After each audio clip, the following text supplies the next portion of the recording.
Sa mga kaparehas kong agriculturist, o tingnan nyo, mawalang galang na po.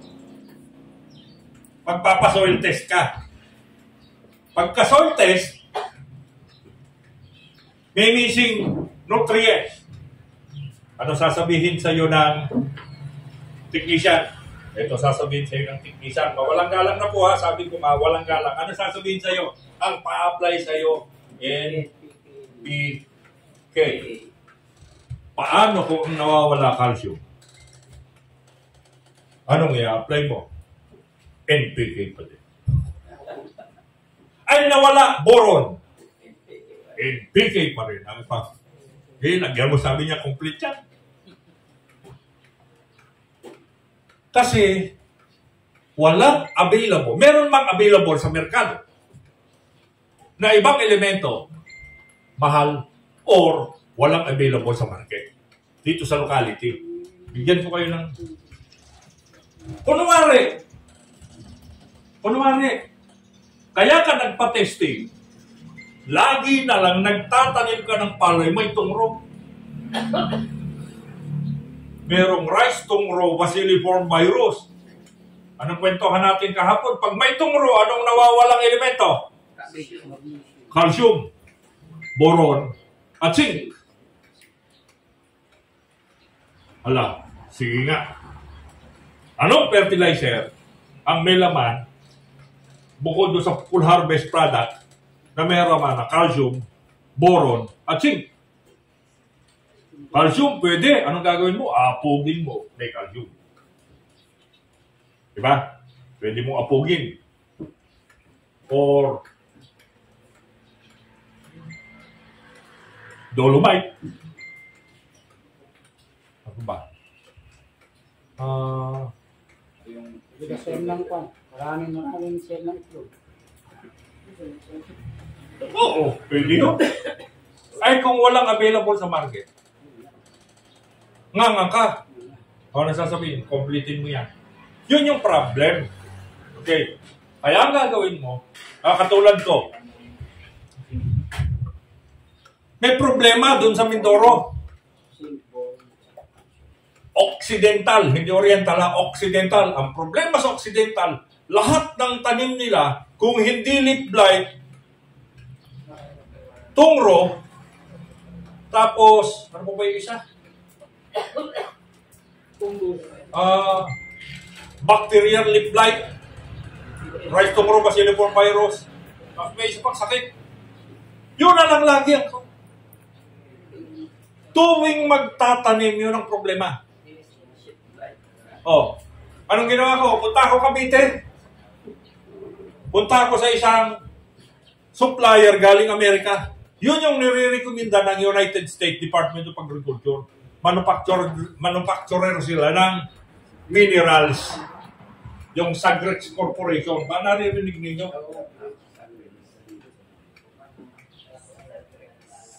Yung Sagrex. Anong ginawa ko? Bumili ako ng calcium.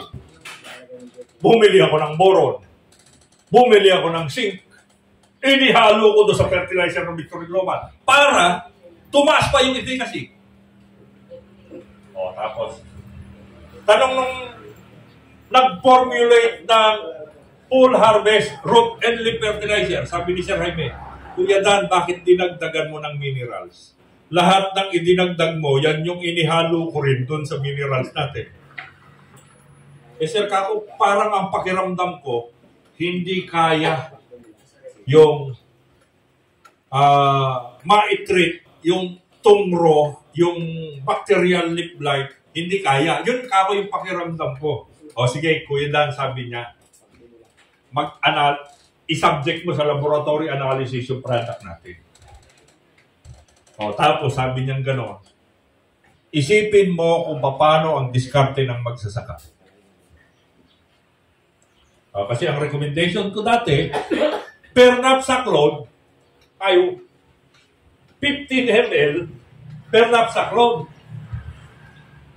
So, 16 ml yung, 16 liters ang isang knapsack, tama po? Oo. Bakit ganun? Pwede akong mag-adjust. Ginawa ko, kaya ang recommendation ko sa palay at saka sa mais, Bakit 15 lang? Nagkaroon ako ng idea doon sa magmamangga sa Solana, Isabela. Bakit? Ganito nangyari. Yung OFW sa Hong Kong, tumawag sa akin, Sir, papaano po ang pag-apply niyan? May 4 na lang na natitira. Ngayon ko lang nalaman na meron palang full harvest organic fertilizer. 4 na lang ang na-sprayan ang aming gagawin. So naghahabol ako. 4 na lang na-sprayan, paano ang gagawin? O sige, ma'am, kako ganito po. Unang apply per knapsack load. 15 ml per knapsack load. 1.5 ml. Kasi nasa Hong Kong, nandito ako sa Pilipinas, kausap ko telepono. 1.5 ml o 15 ml per knapsack load. Yes, sir. Pangalawang spray, dodoblihin mo na yung 15. Ilan na yung 15? 30 ml. Nadinig. 30 ml. Pangatlo, doblado na yung 30. Ilan na? 60 ml. Pang-apat, doblihin mo na yung pangatlo, magiging 120 ml per knapsack load. Ganda. Yun na sa isip ko, maganda ang resulta. Si Mrs. itinawag kay Mr. na farmer sa Cagayan. Okay. Sinabi niya kay Mr. Hindi katulad ng paliwanag ko. Basta sinabi niya kay Mr. 15 ml. Yung pangalawa, doble na ng 15 ml. Doble na yung kasunod. Doble na. Okay. Okay kay Mr. Nung mag-aani na, lagi raw naghahasa ng itak yung asawa niya. Bakit? Galit na galit kay Mr. Liwanag. Pag nakita ko yan, sabi niya, tagain ko yan. Hindi ko maibenta yung ani ko. Bakit po? 1 piraso, 1 kilo ang mangga. Bakit? Ano ang narinig kay Mrs.? Ang narinig kay Mrs. 15 ml, 50 naman ang rinig niya. Mister, taging 100, naging 200, naging 400, halos kalahating litro per knapsack load. Patay tayo dyan. 1 kilo. Tuwan-tuwa si Mrs. Tinawag sa amin. Tinawag muna kay Sir Jaime. Sabi ni Mrs. Sir, successful tayo sa mangga. Ang gaganda, ang lalaki ng bunga. Tinawag ngayon sa akin ni Sir Jaime. Sir Jaime, Kuya, akyat ka rito. Tumawag si Mrs. Pagpunta, kinausap ko. Successful. Sabi ko, sir, parang hindi ganun ang balita ko eh. Galit na galit ang mister niya sa akin. Hindi, successful daw eh. Ganun pala pagkakadinig. Tinaasan niya. Bakit? Yung root and leaf fertilizer. Okay, ganito po ha. Pag fruit-bearing trees, fruit vegetables, namumungang gulay at namumungang punong kahoy. Tapat lang dapat ang ilalagay ninyong dami ng root and leaf fertilizer. Yung recommended dosage. Dapat sapat. Bakit? Pag sinobrahan ninyo, makikita mo po, mangga kasing laki ng mukha ko. Opo. Ganon ang nangyari. Yan. Kaya hindi dapat sosobrahan lagi.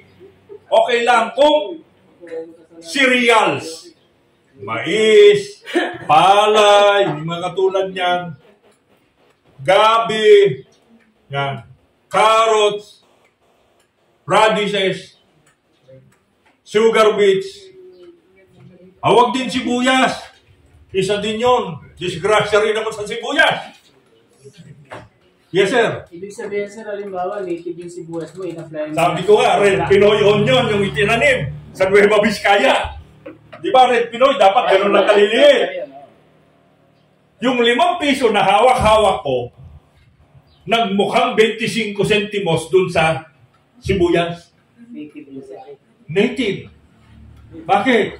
Sumubra yung application protocol. Ano ang sabi ni Mrs.? Mas marami, mas maganda. Barangay San Leonardo, Pambang, Nueva Vizcaya. Red Pinoy onion ang itinanim, nagmukha siyang kasinlalaki ng dilaw na sibuyas. Mga gato kasinlalaki na kapao, mas malaki pa rin itong sibuyas. Ganun ang naging itsura niya. Nandito yata yun eh. Hindi siya nare-reject. Ha? Hindi siya nare-reject. Hindi siya ang sa loob. Hindi. Malaki talaga. Dumami. Okay, tingnan natin. Maganda talaga sa bata. Panalo. Panalo, sir. Dapat lagi piyesta, dadayo na tayo. Malaki yan, ano? Talagang malaki po. Ito yun. Paulaan mo sir. Ano to? Native o hindi? Ayan sir. po. Native yun, sir. Ayun yung aking sugat sa daliri. Okay po yan. Yung 5 piso, ang laki ng sibuyas, yung 5 piso, nagmukhang 25 centimos. Ay, Red Pinoy ito. Ang tingnan niyo po yung dahon. Kasing lapad ng 5 piso. Paano application sir na ginawa dyan? Marami. Halos kalahating litro, isang knapsack load. Interval niya sir. Ang alin po? Yung interval ng application. Ay halos 10 days yata to mga 10 days yan. 10 to 15 days. Ang interval ng application. Stakis kasi yung kwan eh. Stakis yung sarili niyang lupa yan. Stakis siya. Mobile stakis sa Hong Kong. Sir, Yes, sir. ibig sabihin, sir, pinatutunayan lang dyan, sir, na walang side effect. Walang lason na mangyayari. Hindi, wala sir side effect yung product na, kumbaga, yung Pag kinain mo, walang problema. Hindi, sir, pag negative, sir, overdose. Overdose. Ang overdosage yung inilagay natin. Wala Pero, overdose. hindi siya Masama. nakaka-epekto ng masama dun kasi hindi yan nabili ng mga buyer sa Bambang. Pero yung taga Baguio, na buyer din ng produkto ng Victory Global, pinakyaw niya yan. Mismong yung may-ari, hindi nila pinahawak. May mga taga-ani siya, naka-gloves pa. Wala palang oversize. Wala pong oversize sa kanila. Walang overdose kung nasubrahan, may oversize naman. Mag-o-oversize po talaga. Pag sumobra yung recommended application protocol. Sabi ko nga po, depende sa crops